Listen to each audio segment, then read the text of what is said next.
Watch him pitch. So Merle Travis is known around the world for his iconic thumb-driving fingerstyle guitar playing, That's fine. which has been coined Travis picking. But the real magic behind Merle Travis, I don't think is just his picking. It was the chord voicings he used in conjunction with his right hand. It's like a marriage thing, like your hands in marriage. I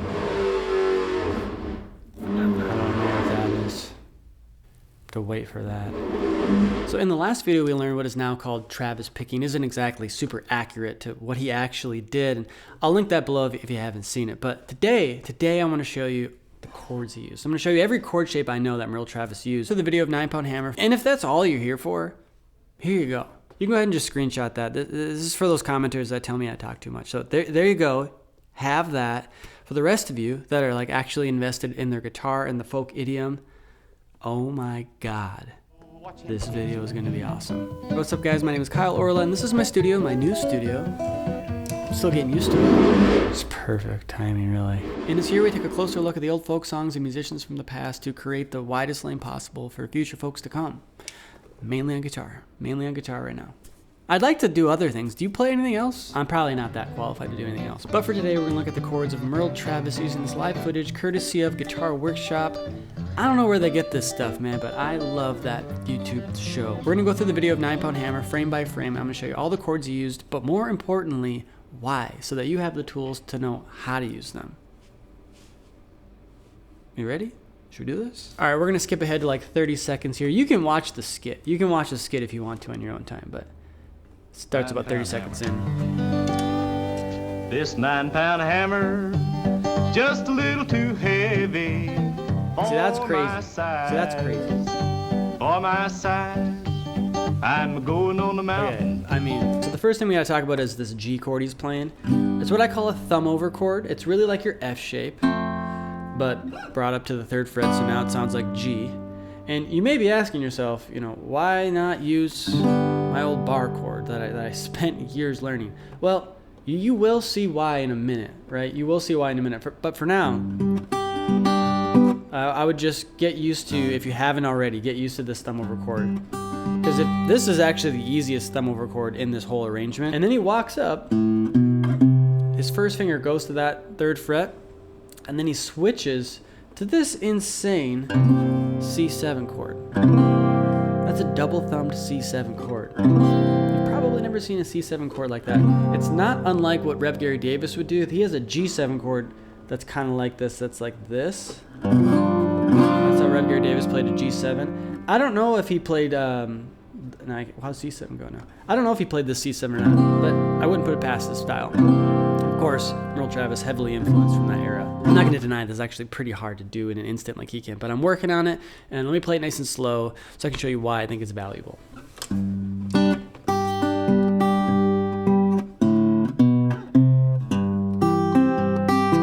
See how I didn't, the bass motion never stopped? That's like indicative of his style, right?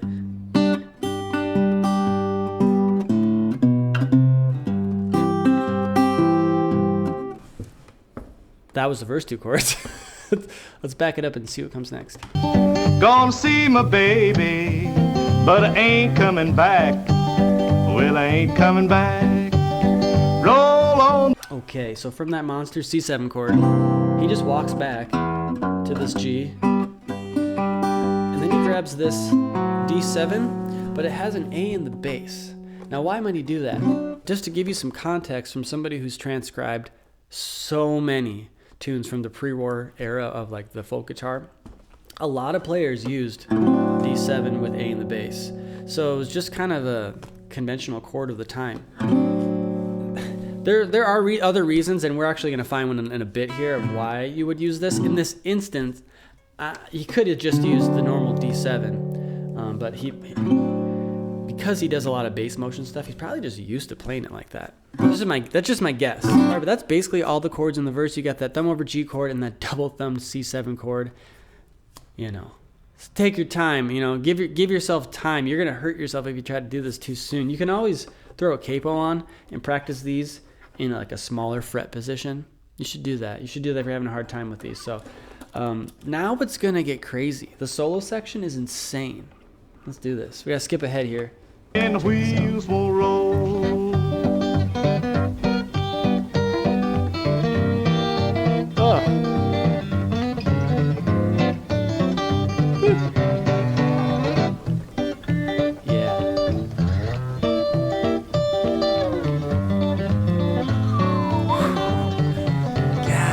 Nine So pound good. half. All right, so you find out right away why you have to learn this thumb over chord. You got this little groove thing, and it's kind of a sweetened note. You can't do that with the bar chord because there's not enough leverage to bend that note, right? So you have to do that. You have to do it like this.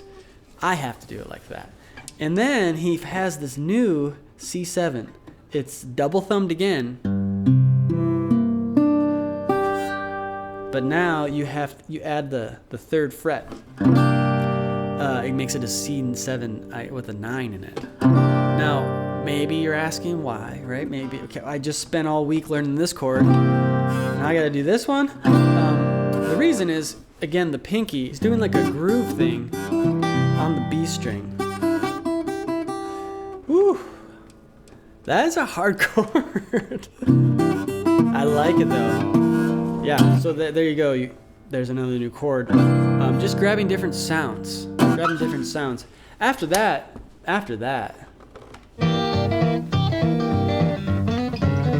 we lose the frame. But what I'm hearing is you walk up to the D7 chord actually, so you actually hit the root this time, but your thumb wraps over and grabs the A flat. You would call that a tritone.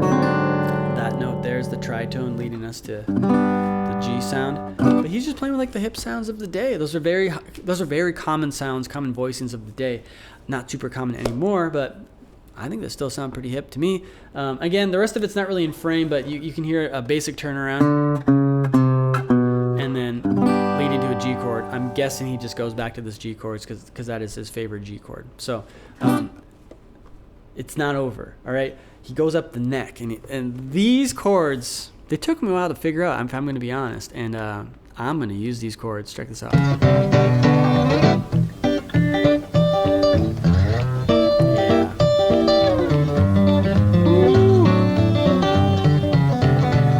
All right, so obviously he's got a really nice little muted thumb thing. I should have mentioned, he really mutes his thumb. I'm not muting my thumb a whole lot. He has a thumb pick as well. But that also contributes to his sound, is that muted bass. I've been playing mine pretty open. He doesn't only mute. So, don't think he only does one technique. I don't like when people oversimplify people's techniques. So he mutes a lot, but he also plays things open. In this case, he's heavily muting the 7th fret, and it's also double thumbing over to the 7th fret on the A string. So you got that. He's definitely heavier on the E string, but the A string on 7th fret is there. The rest of the chord is that, and it makes it kind of like a E minor sound. Now I'm not sure what he's thinking, what he was planning, how he would theorize this, if he would theorize this, but you could also call that chord a G6 chord. There's no G in there. Well, there is right there, but there's no G in the bass, right? Like if you did it like this, there you go, right? That's a normal G chord. Adding that E right there with your thumb kind of gives it a 6 sound. It doesn't matter, right? I just bring that up because, again, fashions and conventions of the day, the major 6 chord was super popular. So I'm guessing I would think about it more that way. If you had a bass player still playing a G, it would come out as a 6 chord, major chord. So he's got that, right? And he's got this nice little figure. So right there, you got to grab that pinky on the what is that, the 10th fret? So that's quite look at that chord. And then we got this really cool slide, and the voice leading is remarkable. Listen to this.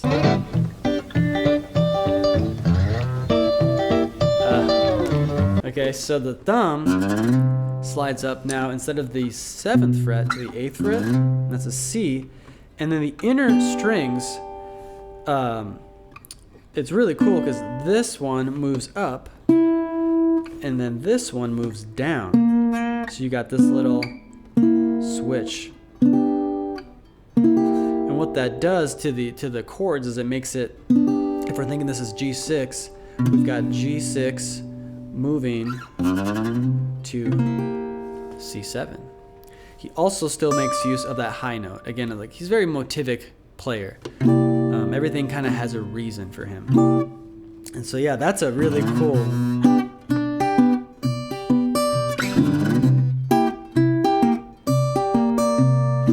That's so so Merle. That's so this period of guitar. All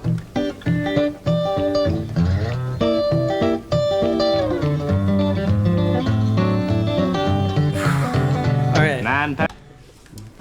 That, you gotta remember these things, because you could use this in any blues as like a turnaround, right? And so that turnaround is G, and then we've got this moving bass moving to G sharp, and the chord switches to a G7, doesn't it? You see that? But A flat or G sharp, whatever, is in the bass. You could also spell that as a diminished G sharp diminished chord. Right? The notes are the same. I visually see it though as a G7 with G sharp or A flat in the bass. That's just because I always look at two things at once. Like I look at the chord and then I see what the bass motion is doing below. You know, so I don't see this as a diminished chord. You could though. There you go. There's another way to play a diminished chord. And then it moves to a D7 with A in the bass. We've seen that before. So now here's kind of one reason in practice why you might want to add that to your chord grips, right? Because we have this moving G, G sharp, A. And there's a quick little turnaround. It's the same. And actually, I'm glad we watched this because he does the same turnaround, but he actually does go to like an open G chord. The reason is fingering. It's much easier to do that than switch. He does eventually switch back to it, right? So he's always thinking like a chord ahead. He's I don't know how much of this is improvised or arranged. I'm guessing it's a little of both, because we all know like there's multiple versions of 9-Pound Hammer where he doesn't always do the exact same thing, right? So that's why you got to get these chords in your hand so you can just in the moment let your intuition take over, which I'm kind of feeling like he does. This thing has just been like clanking my guitar the whole video. I'm sorry about that. Put these away. Should have done that in the beginning. All the little things you don't think about. All right, so that's most of the chords he used. There's another verse and there's another break, but you have the tools now to kind of figure out the rest on your own if you want to. If you made it this far, as a gift to you, I'll let you know that for members of my Patreon, that's free to do. You can download the chord sheet that I showed in the beginning. So you don't have to just have the screenshot one. You can have the actual chord sheet. And if you want to dive in deep, I have the thing transcribed, what we just did, in tablature form and a slow play along. That's what $5 gets you over on the Patreon. But if you want to hang out here on YouTube and you're still chord crazy, watch this video here of Blind Boy Fuller and all the chord shapes that he played. Now, Blind Boy Fuller walked so that Merle could run. So go ahead and watch that next, and we will see you there.